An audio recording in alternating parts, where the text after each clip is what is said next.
मंगलम भगवान वीरो मंगलम कुलकुंदार्योजयमस्तु मंगलम सर्वमंगलम मंगल्यम सर्वकल्याणकाम प्रधानां सर्वधर्माणां जयं जयतु शास्त्रम् नमः समय साराय स्वानमूर्त्या चकास्ते चित्स्वभावाय भावाय सर्वार्थाय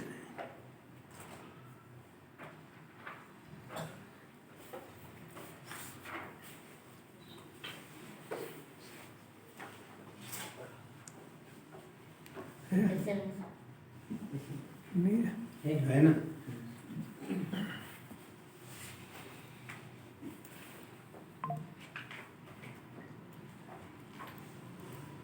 अज्ञानी जीव शरीर को ही दृढ़ रूप से आत्मा मानता है, इसलिए मरण समय अपने आत्मा का नाश और उस कारण स्त्री पुत्र मित्रादि से वियोग, ये दो बातें जानकर मरण से अत्यंत ही भयभीत होता है। श्री समाधि तंत्र पूज्यपाद स्वामी। पूज्यपाद आचार्य हुए बहुत ही अद्भुत बात कहते हैं इसके अंदर। अज्ञानी शब्द हटा दो, जो जीव अब किसी के पास है ही नहीं तो उसको क्या समझ में आएगी कि मैं क्या बोल रहा हूँ। जरूरत ही नहीं तो काय को पढ़वाते उसको। जो जीव शरीर को ही दृढ़ रूप से आत्मा मानता है, एक बात, अब वो मरण होगा मतलब देह छूटेगा तो उस समय में मर जाऊंगा और ये स्त्री पुत्र आदि इन सब का वियोग हो जाएगा। बस ये दो बातें नहीं समझ रहा जीव, इसलिए मरण के भय से कांप रहा है जिंदा, वो कांपता है मरण के भय से। बस इसको अज्ञानी कहते हैं। ये पढ़ने की विधि है। ये समझता है कि जो अज्ञानी वो है, मैं थोड़ी हूँ। पर जिसको ये लग रहा है नंबर एक कि मैं तो मर जाऊंगा, दूसरी बात है कि ये स्त्री पुत्र धन ये सब छूट जाएंगे, तो छूटेंगे जब छूटेंगे वो छूटने के भय से पूरी जिंदगी कांपता है, मैं मर नहीं जाऊँ। ऐसा जिसको निरंतर भय लगा रहता है उसको जिन्वाणी अज्ञानी कह रही है, अत्यंत भयभीत होता है। अब अपन कोई खाली पढ़ने से भय नहीं भाग जाएगा। अब इसका चिंतन इस तरीके से करो कि जिन्वाणी कह रही है कि शरीर ये तो आत्मा है ही नहीं, शरीर ये तो एक मिट्टी का ढेर है, कर्म के उदय की प्रॉपर्टी है, मेरी है नहीं। इसमें जो बैठा हुआ जो जीव है चेतन चिंतामणि रत्न, जिसकी मैंने पूरी जिंदगी बातें सुनी है, ऐसा चेतन तत्व में हूँ। सारी दुनिया इसको देख के छूटने को मरण कहती है, तो ये छूटना मरना वरना होता नहीं है, देह तो छूटेगी सही। क्यों? क्योंकि कर्म के उदय की चीज़ है, तो जो उसका मालिक है वो उसको ले जाएगा। वो तो घटना डरने से कोई नहीं घटेगी ऐसा थोड़ी है, तो घटना तो घटेगी सही, तो भयभीत नहीं होता है। दूसरी बात है, स्त्री है, पुत्र है, घर है, इतनी मेहनत से मकान बनाया, ये सब है। तो ये सब जो है अपने क्रमबद्ध अपनी क्रियावती शक्ति से उद्गल का परिणमन करते करते कुछ समय के लिए यहाँ पे ठहर गए। इनका मेरा कोई वास्ता नहीं है। जब मैंने अज्ञान से इनको ऐसा मान लिया था कि मैंने कमाया और मैंने रखा, तो उसमें भय होने का कोई चिंता ही नहीं है। एक क्षण में जब ऐसा परिणमन देखेगा अपने ज्ञान से, तो जानेगा कि मैं तो बहुत पहले ही जानता था, पूरी ज़िंदगी मैंने सुना ही है और यही प्रैक्टिकल करा है। क्या प्रैक्टिकल करेगा कि मरूंगा नहीं, शरीर छूटेगा, उसको जानूंगा, देखूंगा कि छूटता कैसे है। ये संयोग जब यहाँ से विदा होंगे तो मैं जानूंगा, मैं तो पहले से ही जानता था कि नहीं आ रहे हैं, ये यहीं पड़े रहेंगे और मैं चला जाऊँगा, तो मेरा क्या काम है यहाँ से। ऐसा जान करके जो पूरी ज़िंदगी मस्ती में जीता है, क्लेश में नहीं जीता है। क्लेश में जीना तो फिर जिन्वाणी सुनी क्या उसने। हर क्षण जो हर क्षण प्रसन्न रहता है वो भी मोक्ष जाता है। जिन्वाणी प्रसन्न रहना सिखा रही है, रोता तो यही अनादिकाल से। तो संयोगों को अपना माना और प्रसन्न हो जाए कभी संभव नहीं है बात। दुख का बीज है संयोग को स्व जानना और जीना कभी प्रसन्न नहीं रह पाएगा। ऊपर से दिखेगा सिर्फ नकली हंसी, अंदर महाक्लेश में जीवन जिएगा। हर क्षण भयभीत रहेगा और कुछ नहीं हो जाए, कुछ अनहोना नहीं हो जाए। और तो सर्वज्ञ का शिष्य है, सर्वज्ञ की कोई बात सुनी भी कि नहीं सुनी है। जगत में अनहोनी घटना कुछ होती ही नहीं है। शरीर छूटा छूटा है, छूटेगा। संयोग छूटे छूटा है, छूटेंगे। संयोग का नाम ही है कि जो पदार्थ बाहर से आके मिलता है वो जाता है, उसको संयोग कहते हैं। तो तूने अपना मान के पहली गलती करी थी, अब दूसरी गलती में छूट गया तो रोता है, ये दूसरी गलती कर रहा है। और तीसरी गलती कि 24 घंटे भयभीत रहता है, तो तेरा क्या अधिकार है उसके ऊपर? इतनी धड़ता सुनेगा बार बार तो आ सकती है, रोते रोते जिनवाने सुनेगा तो नहीं आएगी। और सिर्फ ये पढ़ना, वो अज्ञानी ऐसा करता है, ज्ञानी ऐसा करता है। ये ऐसा जो जानता है, जीता रहता है, मस्त है, उसको ज्ञानी कहते हैं। निर्भीक रहता है वो। सिद्ध भगवान का शिष्य बनना है कि नहीं? सिद्ध भगवान का शिष्य इस जन्म में और इस जीवन में निशंक को निर्भीक क्रीड़ा करता है। उसके लिए जंगल और ये घर एक समान होते हैं। जिसको जंगल और घर में अंतर दिखता है वो जैन दर्शन की एबीसीडी नहीं जानता, संयोगों के ऊपर कब्जा करता है, वहाँ दुखी रहेगा। चमत्कार है ये, चमत्कार मंदिर में यहाँ नहीं होते, यहाँ होते हैं सब। अनंत सुखियों की दुनिया में आकर के जीव दुखी का दुखी चला गया, ये चमत्कार है उसके अज्ञान का। और अनंत काल से रागियों के बीच में रहा हुआ वीतरागता को पसंद कर ले, चमत्कार है। अनंत काल से रागी देव को पसंद कर रहा है, अब वीतरागी को पसंद कर लिया, चमत्कार है। मंदिर में जाते हो जाता है। अनंत काल से जो अपने को कर्ता मान रहा है, जिन्हें परमात्मा को देख करके ज्ञाता मान लेता है, चमत्कार है। ये घट जाएगा इसके जीव के अंदर, और ये वस्तु स्वरूप को समझे तो सही। ये भी कठिन पड़ती है, क्या करें। इस बात को प्राप्त करने के लिए गाथा है श्लोक, कर्ता भोक्ता के का युक्ति के वश से, पेज 495। भेद या भेद, अभेद हो या अभेद, इसके विकल्प जीव कर रहा है कि ये भेद है या भेद है। अपनी परिस्थिति समझना चाहिए। क्या परिस्थिति की 3 तरह की घटना होती है। एक तो रोटी बनाना, दाल चावल सब्जी रोटी जो भी खाद्य बनाना, इसको करना कहते हैं। और फिर इसको भोगना कहते हैं, भोजन करता है। ये घटना अनादि से चल रही है। ऐसा जो जीव मानता है वो बहुत स्थूल मिथ्या दृष्टि है। अनंत काल तक सुखी नहीं होगा, ऐसे काम है दोनों। क्यों? क्योंकि ज्ञानी हो या अज्ञानी, ये पुद्गल का न करता है और न भोगता है। सौभाग्य की बात है कि अपन सुन रहे हैं, दुर्भाग्य की ये है कि मानना छोड़ते नहीं है, वैसे ही मानते हैं। तो अन्यमति में और जैनी में कोई अंतर नहीं रहा। कम से कम स्थूल रूप से तो कहो ये पुद्गल की क्रिया है, इनमें ना ही हमारा भेद, ये मैं करता भी नहीं हूँ और भोगता भी नहीं हूँ। तो एक बात, अब थोड़ा जिनवाने के पास आएगा तो जिनवाने बताएगी भाई जो राग और द्वेष का परिणाम है, रोटी बनाने का और खाने का जो परिणाम है, इसका करता है। और इसको करने के साथ में अंदर ही अंदर सुख और दुख ऐसा जो इसको लगता है ना, उसका भोगता है। प्रसन्नता होना और दुखी होना, इसका भोगता है जीव। राग द्वेष का करता है और इस सुख दुख का भोगता है। ये अतीन्द्रिय सुख नहीं, इसका, इसको अज्ञानी कहते हैं। और अज्ञान जब तक है तब तक इनका करता और भोगता है। किसका? राग द्वेष का करता है और हर्ष विषाद का भोगता है। कब तक? कि जब तक ये अपने आत्मा को नहीं जानेगा तब तक ये करता भोगता बनेगा। अभी तो ये भी आ जाए तो बहुत बड़ी बात है, क्योंकि अभी तो उपद्रव का करता भोगता से फुर्सत नहीं है उसको, वो तो कभी संभव ही नहीं है दुनिया में। ये करता भोगता अपने को मानता है, ये बात सत्य है।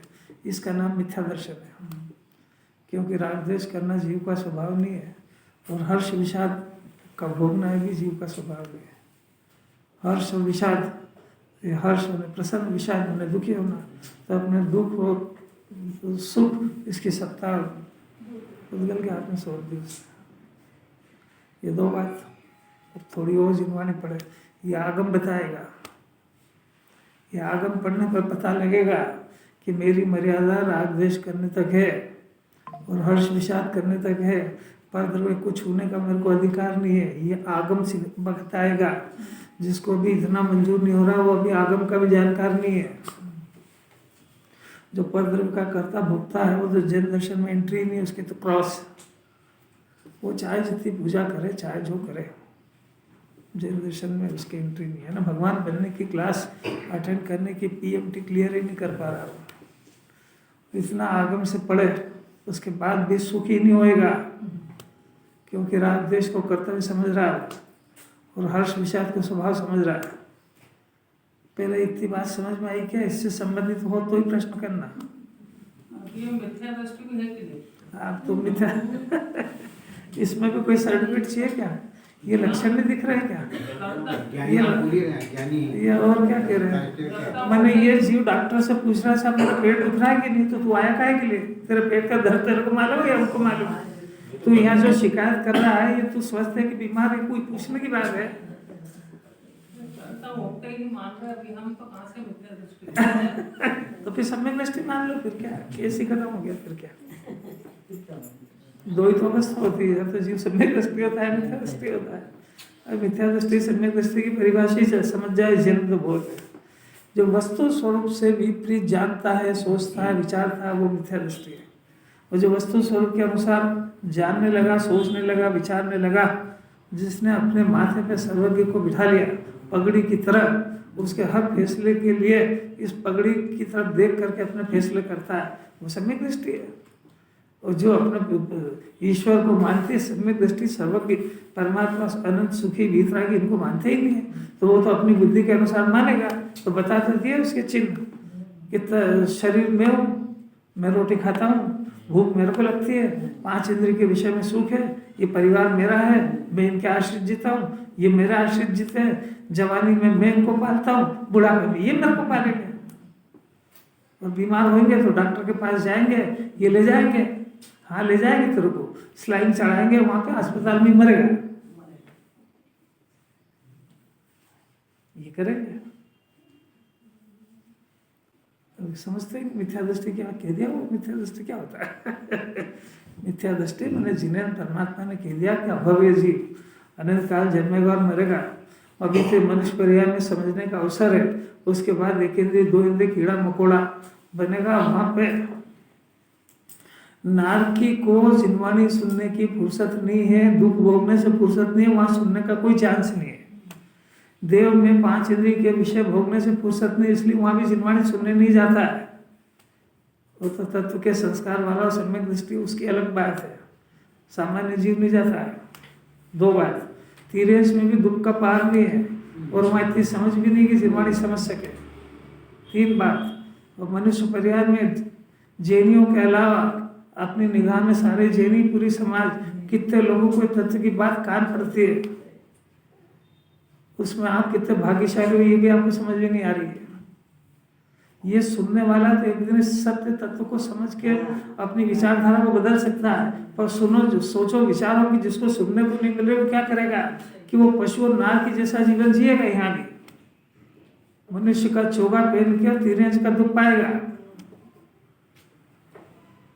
इसको अपने भाग्य की भी महिमा नहीं आती है कि कैसा अवसर मिला है। राग देश का कर्ता मान रहा है और उसका कर्ता है नहीं, ये जिनवानी कह रही है।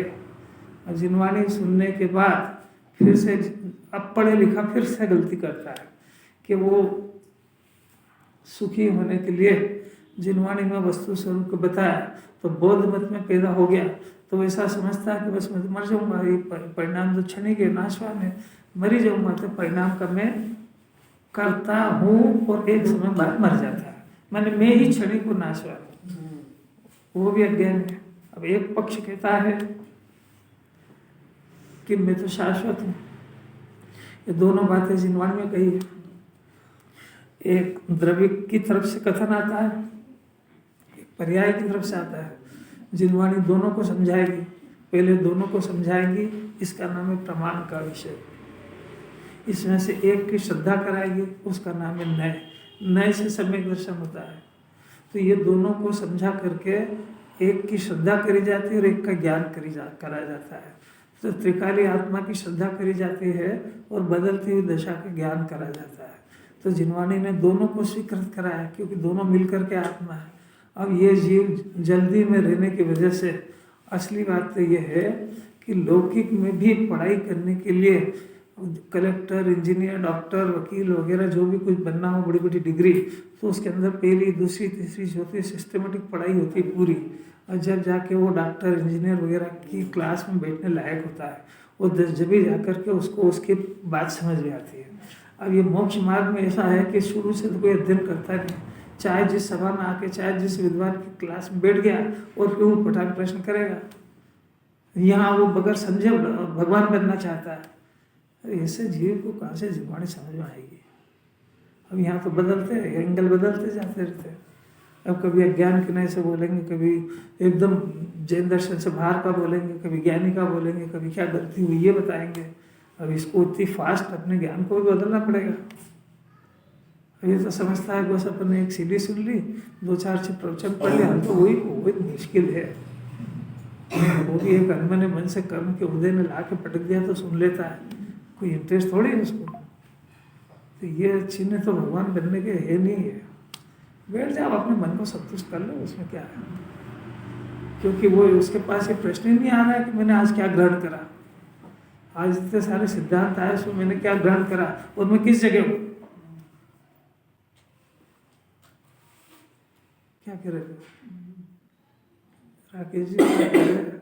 अपना मामला फंसा है, डॉक्टर के पास जाने के लिए बेसब्री से इंतजार करता है। डॉक्टर साहब सबसे पहले मेरे को देखो, मैं बहुत दुखी हूँ। और वो जितना प्रेम से सुनता उतना उसका बहुमान आता है। डॉक्टर अब सुने, सब कुछ क्रिया, फीस भी दिया, पर पट्टा दवा ले ही नहीं जांच कराएंगे। ऐसे तो काम नहीं चलता, जीवन लगाना पड़ता है इसके लिए। अब कहाँ थका है अपन कि वो जीव, उसने जिनवाणी में दोनों नए कहे थे, दोनों नए नहीं, दोनों वस्तु के दो स्वभाव कहे थे, एक त्रिकाल स्वभाव, एक बदलने वाला, दोनों मिलकर के वस्तु है। तो त्रिकाल पदार्थ वही रहता है और बदलती हुई दशा को पर्याय कहते हैं। पर्याय का अर्थ समझ लो अच्छी तरह से। जैसे कि सूर्य है, तो सूर्य है वो शक्तियों का पिंड है, अग्नि का पिंड है, प्रकाश का पिंड है, और उसमें से प्रकाश, जो उसमें से किरण निकलती है, उसको पर्याय कहते हैं। तो द्रव्य सूर्य है, उसमें से जो प्रकाश की किरणें निकल रही है, उष्णता की किरणें निकल रही है, उसमें अनंत गुणों की जो किरणें निकल रही है, उसको पर्याय कहते हैं। वो बदलती रहती है, मैंने सुबह उगेगा तो कम रहेगी, दोपहर में फुल हो जाएगी, 12 से 3 तक पूरा प्रोडक्शन रहेगा, शाम, ये बदलती हुई दशा उसकी। और उन तीनों ही परिस्थिति के अंदर सूर्य एक समान रहेगा। ऐसा इस जीव के अंदर अनंत गुण है, अनंत गुण की किरणें निकल रही है। इसमें एक ज्ञान गुण है, तो ज्ञान में जानने की किरण निकल रही है। इसमें श्रद्धा गुण है, तो श्रद्धा गुण में से मानने की किरण निकल रही है। वो हर समय अपना काम करती है और वो क्षणिक है, कभी इसको जानेगा, कभी इसको जानेगा, कभी इसको जानेगा। उसका स्वभाव ऐसा, क्यों जाने का प्रश्न ही नहीं है, उसका स्वभाव जानना। तो वो एक जैसा नहीं जानती है, पर बदलती रहती है। ऐसे ही मानने का स्वभाव, तो मानने का जो गुण है, उसके अंदर से मानना नाम की एक किरण निकलती है, उसका नाम पर्याय है। अब ये समझता पर्याय तुम्हारी थी लंदन में और ये रहता इंडिया में, और वो दोनों ही तादाद में होती है। पर्याय के बिना द्रव्य नहीं होता, द्रव्य के बिना पर्याय नहीं होती है। अब प्रकाश, सूर्य का प्रकाश का पिंड और उसकी वर्तमान की पर्याय, वो प्रकाश का पिंड होने पर भी वर्तमान की जो पर्याय है वो कम ज़्यादा होती है। ऐसा इसका ज्ञान गुण है, और ज्ञान गुण अनंत शक्ति का पिंड है। एक समय में लोक और अलोक केवल ज्ञान हो जाए प्रकट, तो लोक और अलोक को एक समय में जाने, ऐसी शक्ति होने पर भी पर्याय की ऐसी सामर्थ्य नहीं होने से वो थोड़ा सा भी देख पाता है, पर है तो उसी सूर्य की किरण। और एक दूसरी बात है कि उसकी ही किरण होने पर भी उस किरण के अंदर उल्टा काम भी होता है, क्योंकि ये चेतन है, सूर्य जड़ है, उसमें मिथ्या दर्शन थोड़ी होता है। तो इसकी सूर्य की किरण यानी ज्ञान की किरण ज्ञायक स्वभाव में से निकलने पर भी वो ऐसा जानने का उसकी विपरीतता है कि मेरे को ज्ञेय से ज्ञान हो रहा है, जो जानने में आया वो मेरा हो गया। सूर्य नहीं करेगा ऐसा कभी भी कि मैंने आज सुबह 7 बजे से प्रकाश किया है तो जो जो मेरे प्रकाश में जानने में आया सब मेरे हो गए। सूर्य करेगा ऐसा? और ये जीव क्यों करेगा? ये इसकी स्वतंत्रता है, नहीं समझना उसको जीवन। दो ही काम हो सकते हैं, या तो जानने ही बंद कर दें, जाने ही नहीं किसी को तो मिथ्या दर्शन नहीं हो, और या फिर जगत के पदार्थ ही नहीं दिखे। इसी का नाम पुरुषार्थ है कि ज्ञेय को जानेगा और किसी ज्ञेय को स्वयं नहीं जानेगा, ज्ञेय को जानेगा और किसी ज्ञेय की कर्ता बुद्धि नहीं रखेगा। ये कर सकता है जीव। ये जीव को उपादान जो उसको करना हो तो करे, नहीं करना हो नहीं करे, ये मर्जी है उसकी। इसमें आनंद भगवान का भी इंटरफेरेंस नहीं चलेगा। अरे कुछ समझ में आ रही है कि नहीं आ रही है? अब तीसरी बात कि आत्मा का जो स्वरूप बताया तो उसमें उसका स्वरूप ये बताया कि उसकी जो पर्याय जो परिणमन हो रही है तो उसमें जो 3 गुणों की किरण बताई, एक श्रद्धा की और एक ज्ञान की और चारित्र की। चारित्र में विकल्प उत्पन्न हो रहा है, इस विकल्प का दूसरा नाम दुख है।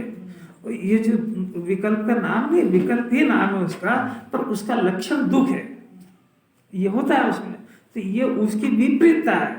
चारित्र गुण का सही परिणमन तो वितराग भाव है, इसके अंदर ही वितरागता का गुण है, और वितराग नाम की शक्ति, वितराग नाम का गुण होने पर भी ये उत्पन्न होता से राग उत्पन्न कर रहा है, ये इसका विपरीत परिणमन है।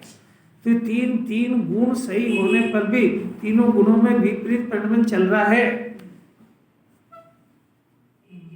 अभी तीनों में जो विपरीत परिणमन चल रहा है, प्रश्न है कि ये कौन करा रहा है कि ये जो पर्याय उत्पन्न हो रही है ये स्वतंत्रता से विकार कर रही है। तो ये जो स्वतंत्रता से विकार कर रही है ये जीव के परिणमन को सिद्ध करती है कि जीव का परिणमन स्वभाव है, ये उसकी पर्याय को सिद्ध करती है। अब इन्हीं परिणमन के बीच में एक त्रिकाली आत्मा भी मौजूद है, जो आत्मा इस गुण की शक्ति को लेकर के तो बैठा है, पर ये परिणमन का कर्ता नहीं है, वो ध्रुव रूप से कायम है, वो ध्रुव रूप से कायम है। और वो इन पर्यायों को न विपरीत परिणमन कराता है न परिणमन कराता है, क्योंकि उसका अपरिणामी स्वभाव है। इसको आत्मा कहते हैं। शायद कुछ तो समझ में आ ही रहा होगा। एक बात तो सुनना चाहिए कि बात बड़े भाग्य से आती है और इसको पूरे दिन भर के खुराक देके जाती है कि बेटा बेटा इस बात को विचार कर, और अगर इसमें निर्णय हो जाएगा तो मोक्ष मार्ग शुरू हो जाएगा, और अगर ये सुन के छोड़ देगा तो जैसा अनादिकाल से कर रहा था वैसे ही करेगा, क्योंकि तू करेगा तो वही जो मानता है अनादि से। तो इस सुनने का कोई लाभ हुआ कि नहीं हुआ? क्या लाभ हुआ? पूंजी बर्बाद करके गया, पुण्य को बर्बाद करके जा रहा है, बिजली का बिल भरेगा और प्रोडक्शन कुछ नहीं होएगा। कैसी कैसी बात है। देखो ऐसा है कि ये जो जिनवाणी है ना, द्वादशांग वाणी, 5 परमागम, ये सब ये इनके शब्दों से तो हर मुमुक्षु को सब परिचय हो गया, क्योंकि आखिर इतने सालों से ग्रंथ को पढ़ता है, तो इनके शाब्दिक अर्थ तो निकालना सब जीव सीख गया है। इसलिए उस शाब्दिक अर्थ के बाद में इसके भावनात्मक भाव को पकड़ने की क्लासें चल रही है। ये मैं जो ले रहा हूँ तो इसको भाव पकड़ने में आता जोर, तो इस शाब्दिक क्लास को पसंद करता है। जहाँ पे तो रटा रटाया है तो थोड़ी सी देर बाद उसकी रुचि होने लगती है, क्योंकि उसको हर बार अंदर से ज्ञान केगा, अरे ये तो मेरा पढ़ा हुआ है, अरे ये तो मैंने सुना हुआ है, अरे ये तो वही बात कह रहे जो मैं सुनता हूँ। बस बात होगी खत्म। क्योंकि जिनवाणी इसके आगे की क्लास पढ़ा रही थी। इन शब्दों का कुछ भाव है। शक्कर तो तू कहना सीख गया, पर शक्कर मीठी होती है और उसको खाने से संतुष्टि होती है, ये नहीं सुन पा रहा है। कैसी बात है? वो अपन कहाँ है ये देखना जरा पर। अभी अंदर का ही परिणाम है, इसके अंदर सीखेगा वो अंदर से, अरे क्या है ये तो मैंने सुना हुआ है, अरे ये तो क्या पढ़ा हुआ है, ये इसमें कौन सी कठिन बात है, इसमें द्रव्य और पर्याय मैंने सब सुना हुआ है। ऐसा उसका ज्ञान अंदर से आवाज करेगा। वो ज्ञान यहाँ पे ब्रेक लग गया उसका, वो ज्ञान उसके भाव को पकड़ने के अभ्यास की जगह सुन करके संतुष्ट हो गया है। राकेश जी क्या कह रहे हैं? ये सारे मुमुक्षु है, 50-50 साल से अध्ययन कर रहे हैं, तो एक एक इस समय से आपको कितनी बार पढ़ाओगे आप? अब गुरुदेव तो समझ में आ गया, तो उसके बाद 19 बार पढ़ा उन्होंने। हर जगह नए नए भाव आते हैं, ये भाव आते हैं, ये समझे जा ये शब्द पे अटक गया ना ये, इसीलिए यहाँ पे अरुचि होने लगती है कि बस अब अपन तो कोई या तो कुछ नया नया देखो, नया कुछ होते ही नहीं उसमें। ध्रुव जिसकी पर्याय परिणाम हो रहा है, उल्टे पर्याय कैसे कर रहा है ये गजब की बात है। पत्नी आपकी है ना, हर आज्ञा आपकी मानती कि कुछ उल्टी भी चलती है, अपनी मर्जी से। उनकी मर्जी। तो मालिक तो आप हो, घर का मालिक कौन कहलाता है? फिर उसका उसकी ड्यूटी क्या है? क्या आपके आदेश का पालन करना चाहिए, परंतु आजाद है कि नहीं है? आजाद है कि नहीं? तो वो ये पर्याय इस द्रव्य के कहने पर भी, ये पर्याय का स्वामी द्रव्य होने पर भी, ये पर्याय की स्वतंत्रता है कि वो अपने अपने अनुसार परिणमन करे, उसको द्रव्य की नहीं मानना। यही तो प्रकरण चल रहा पूरे द्वार का कि आत्मा शुद्ध है और पर्याय अपने को अशुद्ध मानती है। आत्मा अरूपी है और उसकी निकलने वाली किरण वो परद्रव्य को अपना मानती है, यानी उसके ज्ञान की किरण में जो शरीर दिखा वो उसको अपना मानती है। तो ये उसकी आजादी है कि उसको अपने घर के स्वामी को नहीं मानना, तो नहीं मानना। दृष्टांत से पकड़ में आएगी हो कोई, अपने को ऐसा नहीं समझना कि मेरे को जलील करते हैं। ये बड़ा उम्दा है, मेरे को दृष्टांत समझाना है, दृष्टांत से सिद्धांत पकड़वाना रहता है, क्योंकि यही द्रव्य और पर्याय की स्वतंत्रता है। आत्मा शुद्धता होने पर भी आत्मा वही श्रद्धा गुण और श्रद्धा गुण का स्वामी आत्मा, वो श्रद्धा की जो पर्याय है वो अपने आत्मा को अपना नहीं मान के शरीर को सर्वस्व मानती है। दृष्टांत में इसको महिला को दुराचारी नहीं कहते, तो इसी श्रद्धा को दुराचारी नहीं कहते कि ये अपने पति को अपना नहीं मानते और अन्य ज्ञेयों को अपना मानती है। ये आत्मा सुख की खान और श्रद्धा के विषय में से आएगा, तो ये अपने पति को रिजेक्ट करती है। अब ये बताओ कि जो पत्नी अपने घर को छोड़ चुकी दुनिया में कहाँ सुखी होगी? रोज अखबार में पढ़ लिया करो, जिस महिला ने अपना घर छोड़ा है वो दर दर की ठोकरें खाएगी कि सुखी होगी?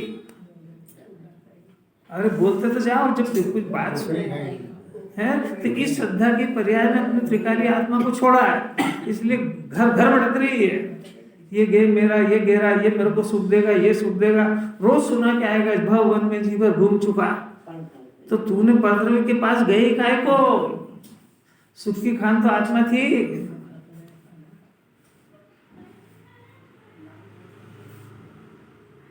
क्या कह रहे हैं?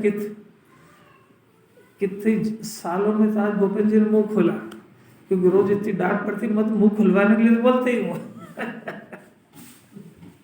मुंह खोलना मैंने समझने का प्रयत्न करना, ये प्रश्न होना चाहिए कि जब ज्ञान भी मेरे ही है, तो अब इस ज्ञान से जिनवाणी ये चाह रही कि आप अपने ज्ञान से, ज्ञान तो किरण है ना, तो इस किरण से उसके स्वामी को स्वीकार करना चाहिए, तो इस ज्ञान से अपने गायक को प्रसिद्ध करना चाहिए। वास्तव में तो ज्ञान गायक को ही प्रसिद्ध कर रहा है, वास्तव में तो ज्ञान की पर्याय में जो गेय झलक रहे हैं वो गेय की प्रसिद्धि थोड़ी कर रहा है ज्ञान, ज्ञान तो गायक की प्रसिद्धि कर रहा है। पर गायक की प्रसिद्धि होने पर भी ये गायक को अपने ज्ञान में प्रसिद्ध नहीं करके जो गेय दिखते हैं उनको प्रसिद्ध कर रहा है। तो यही तो इसकी विपरीतता है।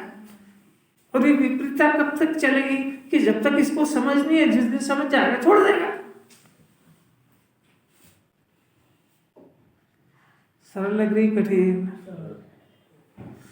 एक करोड़पति सेठ राजा, उसका पुत्र है तो वो राजकुमार सेठ है, दिमाग खराब हो गया, गैर संगति में लग गया तो डाका डालने लगा, चोरी करने लगा, सब इधर उधर सब उल्टे काम करने लगा। पुत्र किसका है? राजा का। काम किसे करता? अब कोई उसको समझाए कि ये तेरे को शोभता थोड़ी, अच्छी बात थोड़ी। ओके, नहीं मेरे को इसमें मजा आ रहा है। मैं जब उसको लूटता हूँ किसी को और उसको सताते हुए देखता हूँ तो मेरा दिल प्रसन्न होता है। अगर कोई इसका क्या करे, अब कोई कारणवश उसको कोई सजा मिल गई, होता ही है ना, शेर को सवा शेर मिलता है, इस कहावत है। तो कोई ऐसी सजा मिली और उसको समझ में आई कि मैं तो राजा का पुत्र हूँ। अब बता, वो डाकू बना था और राजा बनने में कितनी देर है? वो ये काम छोड़ा और राज दरबार में आया घर में, वहां तो सब कुछ था ही सही। इतनी सी देर है इस जीव को, ये कर्ता बन के और डाकू की तरह महाक्लेश पा रहा है। और इतनी सी बात समझ जाए कि मैं जिस कुल का हूं वो मेरे परमात्मा सर्वज्ञ और मैं ज्ञाता हूं। कोई कर्ता बुद्धि इतने जन्म तक करने से वो स्वभाव नहीं बन गई है, उसकी लाइफ टाइम एक समय की है। और ये कैसे घर लौट के आ जाए, है तो असंयोगी तत्व, संयोग को अपना मान चुका है तो ज्ञाता कर्ता मान चुका है तो सुख की खान, अपने आप को मैं बहुत दुखी हूँ वैसी घोषणा कर चुका है। इससे पूछो कि साहब मेरे दुख की क्या कहानी कहूँ आपको, ऊपर से तो क्या कैसा हो, अरे बहुत बढ़िया है। बहुत बढ़िया जो होते हैं ना वो अरण सिद्धांत में बैठते हैं, अष्टदल से पूछने योग्य होते हैं। लोग व्यवहार भले कहते तो ठीक है, अब लोग व्यवहार में किसी के सामने क्या रोना रोए, इसलिए बेचारा सज्जनता से 104 बुखार हो तब भी कह देता है मैं तो बहुत अच्छा हूँ, क्या करें। पर वास्तविकता में उसको देखना चाहिए कि मैं अनंत सुख की खान हूँ और मैं अपने आप को दुखी मान रहा हूँ, यही दरिद्रता है। ऐसा सिखा रहे हैं। अब तीसरी बात पे अपन ला रहे हैं कि आत्मा का स्वभाव द्रव्य अपेक्षा से त्रिकाल है और अकर्ता और अभोक्ता, और पर्याय अपेक्षा से कर्ता और भोक्ता है। तो अब किसका कर्ता भोक्ता है कि वो ज्ञान का बना हुआ तत्व होने से उसके अंदर जो निरंतर ज्ञान उत्पन्न हो रहा है और जो भी गुण है उनकी जो पर्याय उत्पन्न हो रही है उन पर्यायों का वो करता है, स्वाभाविक पर्यायों का करता है। और वो स्वाभाविक पर्यायों का कर्ता बनने के कारण ये तो उसका स्वभाव है, और जो अपने आत्मा को अपना जानने के कारण स्वाभाविक क्रिया का कर्ता बनने के कारण उसके अंदर अतीन्द्रिय आनंद और अतीन्द्रिय सुख बरसता है, उसका वो भोगता है। ये काम अरहत भगवान कर रहे हैं। समझ में आया? 3 कर्ता भोक्ता बताया मैंने, एक पुद्गल का, एक रागादि का और एक ज्ञान का। एक उधर दाल चावल सब्जी रोटी खाने का भोक्ता, कषाय का भोक्ता सुख दुख का, और एक अतीन्द्रिय आनंद का। ये केवल ज्ञानी है, राग का अज्ञानी है, और वो तो अपने एजेंडे में ही नहीं है। सौभाग्य की बात है कि कान में बात पड़ गई है, दुर्भाग्य की है कि अपन किस श्रेणी में ये पहचानते ही नहीं है। जरा छाती बात लगा के देखना कि अपन किस जगह पे खड़े हैं। अपन आगम के अनुसार भी अभी मानना शुरू करा है कि नहीं करा है कि मेरे को यही खाना और यही भोगना, और ये तो मैं बीमार हो गया और ये करना और वो करना, क्या करें, सारा पाप का उदय मेरे ही पास है, सारे लोग मेरे से विपरीत चल रहे हैं, रात दिन क्या यही सोच रहा है क्या अब अपनी 60-70 साल की आयु हो गई, अब तो बस देश छोड़ने का काल आ गया, अब तो मैं मर जाऊंगा कल, जो भी काम करना कर लो, घूमिया फॉरेन घूमिया और क्या रहा, सब रिश्तेदारी निभाया, और फिर किसने देखा। ये भी एक दुनिया है जीव की। अब ये किस दुनिया में जीता है कुछ दुनिया नहीं समझ। सब एकदम सीरियस क्यों हो गया? अरे अपन किस दुनिया में जी रहे हैं ये फैसला कौन करेगा? जानेगा भी है। ज्ञानी तो ज्ञान की दुनिया में जीते हैं, केवल ज्ञानी परमात्मा लोकालोक का करिश्मा देखते हैं, अपने को ज्ञान रूप देखते हैं, क्योंकि ज्ञान के अंदर कोई गेय तो आता नहीं है। गेयों का परिणमन गेय में चलता है, ज्ञान का परिणमन ज्ञान में चलता है। इस तरीके से जगत के ज्ञाता दृष्टा देखते हुए रहते हुए अपने अनंत चतुष्टय का भोग करते हैं। और ये जीव देखता उधर है, कल्पता इधर है। एक पर्याय ने करा, दूसरी पर्याय ने भोगा, तो इसे ज्ञान में कैसे होगा, श्रद्धा में कैसे होगा कि इस पर्याय ने करा इसने भोगा? वो तो अज्ञानी की बात थी, ये तो ज्ञानी का फंक्शन है कि वो ज्ञान रूप परिणमन करते हैं। जैसे ही जीव को, तो बात सुनना जरा ध्यान से, एक तो अपनी जैसी सत्ता है ऐसी अपनी सत्ता को स्वीकार करना, इसका नाम सम्यक दर्शन है। अपनी सत्ता अनादि अनंत एक रूप अनंत गुणों का पिंड, ज्ञानमय, सुखमय, शांतिमय, सिद्ध भगवान की खान हूँ, परमात्मा छूं, ये तो श्रद्धा का विषय हुआ। ये जब हो जाता है तो पर्याय में अतीन्द्रिय शांति का जन्म होता है। और अगर ऐसी श्रद्धा नहीं हुई तो मैं शरीर हूँ, मैं परिवार वाला हूँ, मैं स्त्री हूँ, मैं पुरुष हूँ, मैं देव हूँ, मैं नारकी हूँ, मैं करता हूँ, सारा घर का बोझा है मेरे ऊपर, मैं व्यापारी हूँ, डॉक्टर हूँ, ऐसा जो मानता है तो इधर पर्याय में अनंत क्लेश का जन्म होता है।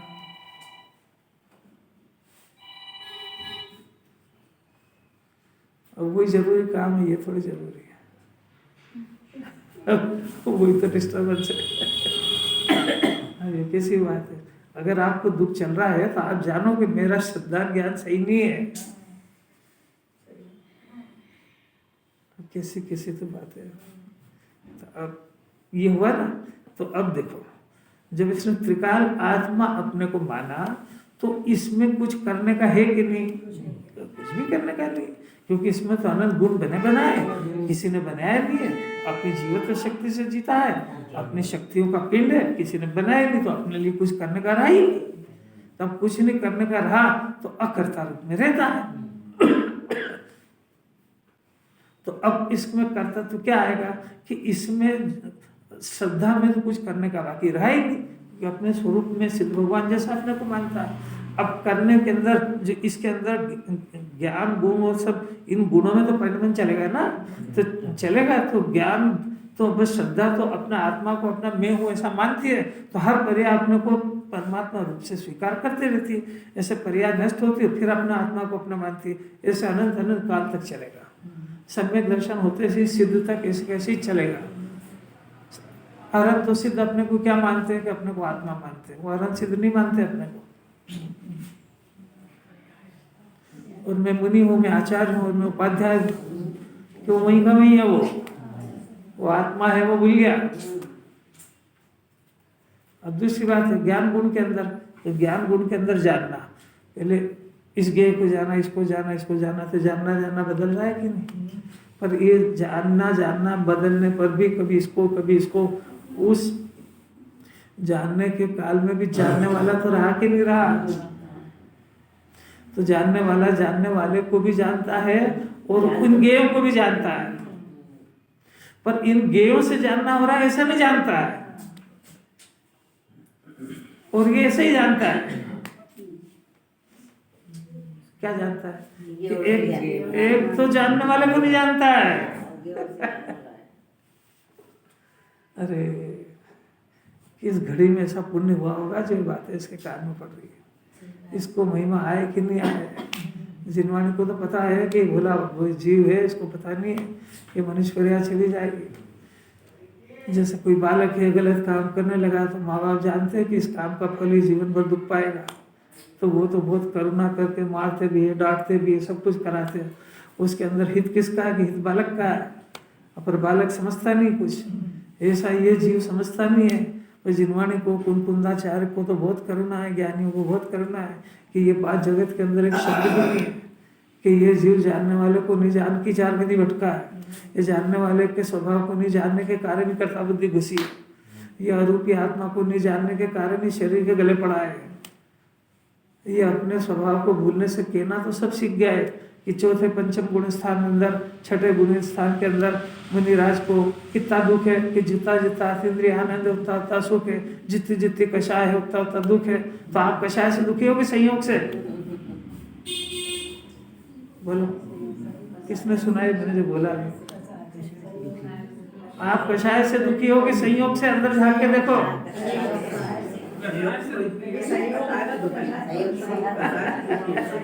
तो तेरे सुने हुए का क्या हुआ? पंकज जी को प्रश्न समझ में आया? ज्ञानियों का तो सब चिंतन सुन लिया उसने, वो सब सुना दिया आगे कि क्या क्या पांचों गुण स्थान वाला है। दो कषाय का अभाव होता तो सुखी है, वो तो कषाय के सद्भाव से दुखी है। मुनिराज के एक कषाय के सद्भाव से दुख है, 3 कषाय के अभाव से सुख है। अनंत बाबा कोई कषाय नहीं। अब अपन सुखी है कि दुखी? कि हाँ सर दुखी तो है। तो तू काय से दुखी है? कि मेरा हाथ पांव दुख रहा है, मेरी कमर दुख रही है, वो बच्चे भी सुनते हैं। तेरी तो ये टीपे हुए ज्ञान से मोक्ष मार्ग शुरू नहीं होता है, बार बार सुन लेना है। अगर कषाय से दुखी मानता तो कषाय से बचने का प्रयत्न करता, और जब संयोग से दुखी है तो संयोग को ठीक करने के प्रयत्न करता है। तो जो बोलता है वो सब झूठा है, क्योंकि तेरे प्रयत्न से पता लगता है कि तू काय से दुखी है।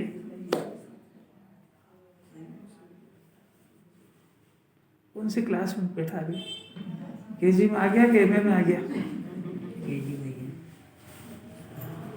यहाँ कोई इसको डाउन नहीं करा रहे हैं। ये जिनवानी समझाने की टेक्ट है कि तू पढ़ के अपने आप को ज्ञानी मानता है, इस भरोसे मत रहना। डॉक्टर भी सक्सेस वही होता है जो प्रैक्टिकल जानता है। जो पेशेंट के सामने जो ऑपरेशन करने के समय किताब खोलता है वो फेल होता है डॉक्टर। वो किताब खोलेगा जितनी देर में तो पेशेंट ही होश में आ जाएगा।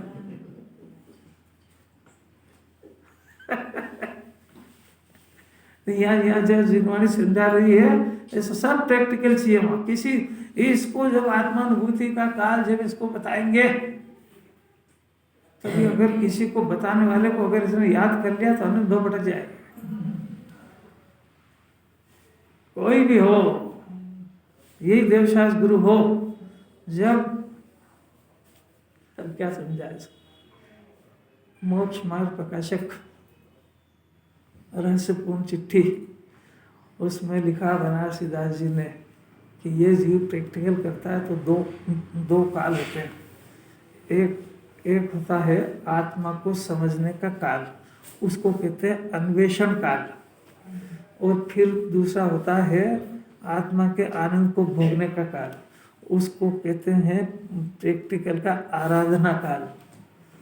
तो अन्वेषण काल में तो सब विकल्प होते हैं, देव का उपकार, शास्त्र का उपकार, गुरु का उपकार, ऐसा विकल्प। खरीदने के हार खरीदने के काल में कितने विकल्प होते हैं।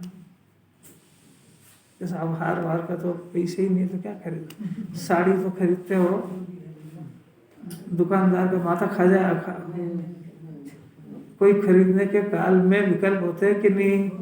और पहनने के काल में कितने होते हैं? अच्छा, पहनने के काल में जब पहना है अब कोई नहीं देखे उसको तो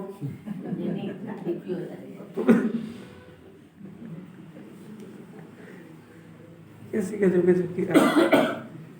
पहनने के काल में अगर ये विकल्प हुआ कि किसी ने देखा कि नहीं तो पहनने का मजा नहीं आएगा उसको, क्योंकि उसने तो पराश्रितता डाल दी उसने।